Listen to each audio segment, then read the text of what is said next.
Our second scripture reading this morning is from Matthew 14, 13 through 16. Now when Jesus heard this, he withdrew from there in a boat to a deserted place by himself. But when the crowds heard it, they followed him on foot from the towns. When he went ashore, he saw a great crowd, and he had compassion for them and cured their sickness. When it was evening, the disciples came to him and said, "This is a deserted place, and the hour is now late. Send the crowds away so that they may go into the villages and buy food for themselves." Jesus said to them, "They need not go away. You give them something to eat." This is the word of God. Thanks be to God.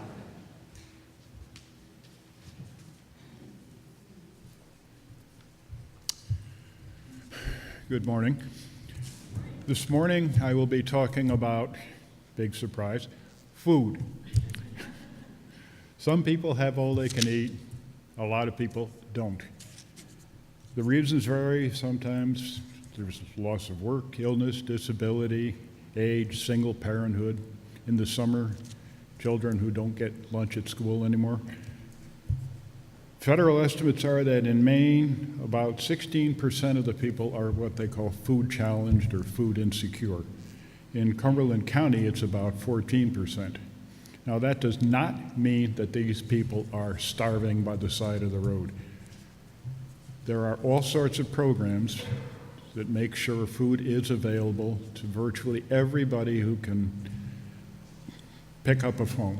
If you can't pick up a phone, there is somebody who will perform outreach, find you, and get you what you need.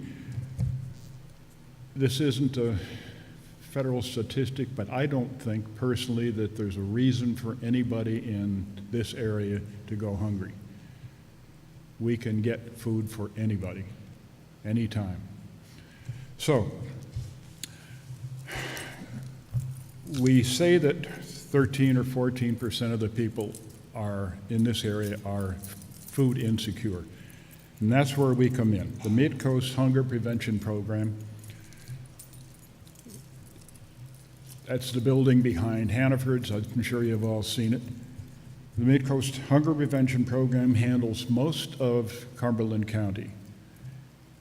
We can provide food one way or another. If you're disabled, we can bring food to you at home. If you can walk, you can come in twice a month, pick up a food box that's preloaded for the size of your family. Somebody will escort you around the food pantry, and you will leave twice a month with enough food to provide for your family. How do we get all the food? Well, it comes from a lot of different places. Some of it we donate here at church. Other churches do the same. Schools have cram the van programs where they load up a van and bring it to the food pantry. Bowdoin sometimes has a program where, in one case a couple of years ago, they lined students up from Bowdoin all the way to the food pantry and passed cans from Bowdoin to the food pantry. The police were there too. We get food from all of the food stores, Hannaford's, Shaw's, Target. We get food from the Good Shepherd Food Bank up in Auburn. That usually is federally supplied food. We can get that for a small portion of what it would cost if we had to buy the food at Hannaford's. So that's where monetary donations become very handy, because we can get twice, probably 10 times as much food with $1 as we can with a can. Okay, one of the other places that we get food is the Common Good Garden on the Land Trust Garden over on Baraboo. I think right now they have just harvested all the butternut squash. There were about 200 or 300 of those things lying out there. So there's enough winter squash to handle everybody for quite a while. But all we get carrots, onions, lettuce, several other fresh vegetables from the Common Good Food Pantry. Crystal Springs also donates food during the summer when it's all nice and fresh. How do we get it to the people? Okay, there's one good thing here. Does anybody know what this is? If you volunteer at the food bank, these will be everywhere. Banana boxes. They're probably one of the greatest inventions of mankind as far as the food bank is concerned. And I'll tell you what the life of a banana box is, just so you realize how useful they are. First of all, they start out in South America stuffed with bananas. And then by boat, train, car, and whatever else, they wind up at the back door of Hannaford's. They bring the boxes in, take the bananas out, stack the boxes against the wall. Okay, in the middle of the night, the denizens of the dark go wandering around the stores and pick up all the cans that are close to their expiration date, and they go through all the produce out on the floor and pick out anything that's not absolutely fresh and stick it in banana boxes. And then at 8 o'clock in the morning, somebody like me goes over there with the food bank truck van, and we load all the boxes into the van. Then we bring them back over to the food bank on the other side of it, the back door, and load them in there. Now, once the boxes get in there, they get unloaded again. And there are volunteers all over the place who go through every piece of produce, look at the date on every can or box, and take anything that's supposed to be fresh and isn't fresh enough, and it goes in two places. One is the compost bucket. The other is a pig farmer who comes by and picks stuff up every other day. So nothing goes to absolute waste, and this material, the foods that get out on the tables in the food bank are actually almost as fresh as you could even want it if you were to buy it right in Hannaford's. And you know what's interesting? I'm retired military. I can remember the commissary. And they had produce up there out on the shelves, which, let's just give you an example of a green pepper. Theirs had wrinkles in them. Nobody in the food bank would ever tolerate that, and Hannaford's doesn't tolerate it. So anything like that doesn't go out on the stands. It gets recycled. Okay, the banana boxes are still there. They get loaded. One set of them gets loaded with non-perishables in quantities suitable for families of 1, 2, 3, 4, 5, or 6. And then they're stored in the food pantry. And I should tell you, too, that there are 3 sections to the food bank, I call it. But the back end is the bank. That's where food comes in. The middle section is the pantry. That's where food goes out. And the front section is the kitchen and the dining room. And that's another place where food goes out. Let's see. Okay, on Thursdays, let's see, Monday, Wednesday, Friday, and Saturday, the food pantry accepts people coming in to pick up food boxes. They are qualified for 2 boxes per month. The beginning of the month, they get a box that's really heavy, mostly non-perishables. And then in the middle of the month, they get a box that's got perishables, and it's not quite so heavy. And I know how heavy they are because on Thursdays, I have to deliver these boxes to homebound people. And I'm not the only one, there are other people. We have about 35 people who are homebound. So with 2 drivers, we service them every other week. So, and that works out pretty well as far as they're concerned. And sometimes we're the only people they see for a couple of days, so it's a good thing. Anyway, the banana boxes are still out there. Usually I unpack some of the boxes and bring the boxes back so they begin a second life, starting all over again. Let's see, the soup kitchen needs volunteers too. What's interesting there is that we frequently get cooks from some of the major restaurants like Henry and Marty, or Chris Toy has his own restaurant, I think, down in Freeport. So we have highly qualified cooks coming in on a volunteer basis, usually every week on the same day for each of them. Then we have other people who volunteer to help in the kitchen, and then finally volunteers out in the dining room who actually serve people. The clients come in, in fact anybody can come in for lunch, but you sit down, one of the volunteers comes over and finds out what you want, not that you have a big choice, but they will then bring you whatever the food is. It's almost, well, not quite, but it's almost as good as just going to a restaurant. When I first started volunteering at the food bank, it was about 13 years ago. We served about 60 people a day in the dining room. Now it's up to 150. So that's in 13 years. But actually, it's in less time than that. I'd say the last 5 or 6 years, it's increased tremendously. So one thing about the food kitchen, anybody who wants to may go over there and have lunch from 11 o'clock to 12:30, Monday through Saturday. And we encourage you to do it. Not everybody at once, but it's a good thing for people who don't need it just to go over there and see what's going on. While you're there, you can probably also ask for a tour, and there will be somebody who will go ahead and give you a tour of all 3 sections of the food bank.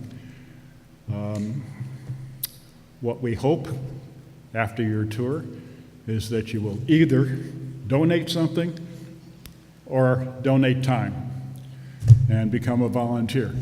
That's the big need we have. We have approximately 600 jobs per week. Now, a job I'm talking about might take 30 minutes, it might take 2 hours. The average volunteer who comes in once a week donates about 2 to 5 hours. When I go in on Monday, it's about 2.5 hours. On Thursday, when I deliver, it's probably around 4.5 hours. But that's it. You don't have to do 2 things. If you volunteer 1 thing once a week is more than enough. Some people only come in when there's a real need, like they come in at Christmas or a holiday. When they get an email that says they need help, they go in. But what I'm saying is there's always a way for you to volunteer, and it can be weekly or monthly or less, depending upon your own circumstances. And I will tell you that when lunch is served, it is not served in a banana box. Okay. How can we help? Cash is always great. As I said, with Good Shepherd, we can get 5 to 10 times as much food with $1 as we can any other way. You can donate non-perishable food, which we've been doing out in front. I'll pick that up and bring it in tomorrow. Volunteer needs. Drivers we need. We're short 5 or 6. We could use up to 10 more drivers. That doesn't mean you have to drive every day. It doesn't mean you have to drive every week. Maybe you just sign up to fill in when somebody else is sick. But the driving usually requires somebody who can lift a 30-pound box, because the banana boxes get pretty heavy. And when it's a meat box, it might get up to 40 pounds. So a very tiny little person with a game leg is not going to be a good driver. So, the food bank, we can use 20 to 30 more people. So I'll sign up everybody on this side. In the kitchen and dining room, we can use 30 to 40 more people for food preparation and serving. Right now, what's happening is that a lot of the people are being forced to donate more time than they really want to, just because there's a shortage of bodies. But if if a large enough group of people signs up for 2 to 5 hours a week, we're well covered. And there will be nobody who is not served. So, okay, this is not a normal sermon, so are there any questions? Bill, Yes. could we have the people who are regular volunteers in the congregation stand? There's another one back there, but she won't stand up. Okay. You know, I think the food bank and the church really go well together, because as Christians, we are supposed to care for those less fortunate than ourselves. And going through the food bank is a very easy way to satisfy yourself and satisfy your conscience. So, anything else? Another question, perhaps? Yes.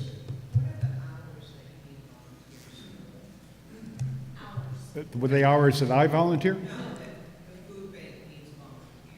Okay. Normally, it's from 8 to about 1, except that on days when food is being served boxes are being donated from the food pantry, that goes up until 3:30. So most of the jobs, preparing food, accepting the food in the back, doing things like that, take 2 to 4 hours starting in the morning. Many start about 8 o'clock, more of them start around 9, depending. If you're sorting food, for example, you can't do that until the boxes come in from Hannaford's. So that would be around 9. But there's always a way to fit in, regardless of what hours you can serve. Nick? Okay, yeah. I have all these little handouts in the bulletin today. Take those home. It's got websites on it, telephone numbers if you need to call for information, but the little section on the back shows you where you can find these buttons to poke on your computer, and they will give you the information you need. They also have a volunteer application and a handbook. Yes? I was just there yesterday getting food. Uh-huh. And I have to tell you that there's fresh Brussels sprouts. Mm-hmm. I mean, when you say it's good food, it really is. Yeah, I saw all those Brussels. Yeah, I saw all those Brussels sprouts out and back yesterday morning or Friday morning. We do get food that really belongs normally on a shelf in a store. Yes. Another question? Frank? Yeah, July, I heard once time, we have a very large SUV.